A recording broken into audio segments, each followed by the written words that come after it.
Hey there everybody and welcome back. I'm your host Joshua Ryan and we are here today to talk about that Loki episode 4 after credit scene. Yes, that after credit scene. And if you're sitting here going, what?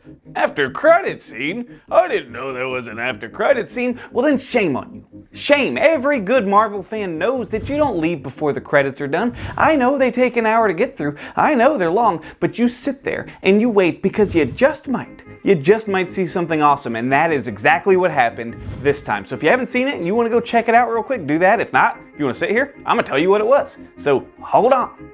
So Loki is really proving that it's going to play a huge role on Phase 4 of the MCU, on the MCU's future moving forward. Remember, all us fans, we all thought that WandaVision was going to set up the multiverse, and that makes sense. Everybody thought that Wanda was going to manipulate reality and open up a multiverse. And they teased us with that with Pietro, with old Boner or whatever his name was.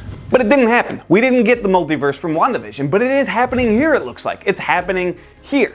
So we already knew from episode 1 about the multiverse, pretty much. They talked about the multiple timelines, the sacred timeline, how everything has to be kept in order so that they don't spill over onto each other and pretty much bring about a whole multiverse. Essentially a Nexus event, that's what they call it. When something happens that was not supposed to happen, that can make everything go askew. And guess what the title of episode 4 was? I'll give you one guess. I'll give it to you. Nexus event. So something happens that wasn't supposed to happen. Something happens that shifts things off the timeline here. What it is, it doesn't exactly tell you, but it kind of looks like Loki gets a heart and he has feelings for Lady Loki, Sylvie, and maybe Loki was never meant to fall in love. Whatever. I don't care if it's love that makes this happen or not, but a Nexus event happened, and if you stayed for the after credits scene, you saw what that leads up to.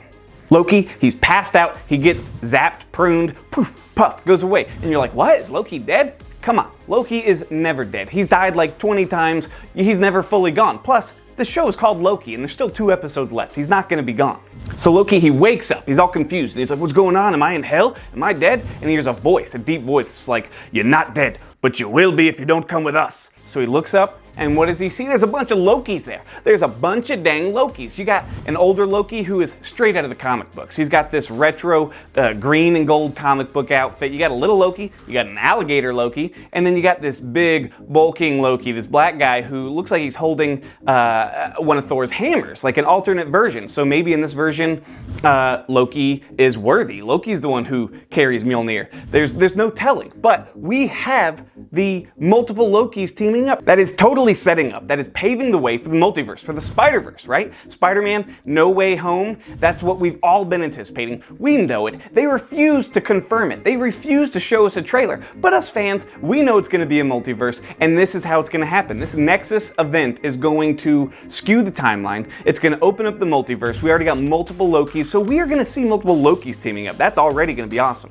Not as awesome as all the Spider-Man teaming up, that's gonna be fantastic, but that's where we're going. So this is some really exciting stuff. This episode, more than any of the other episodes from any of the Marvel TV series, more than WandaVision, more than Falcon and the Winter Soldier, and more than any previous episode of Loki, this episode is going to play such a huge role. And that means in the next 2 episodes of Loki, we're gonna see some pretty fantastic stuff. Right? Because we know that we have Doctor Strange in the Multiverse of Madness. It's coming up next year. December, we're supposed to get Spider-Man No Way Home, which we all know is going to be a multiverse movie. It has to be.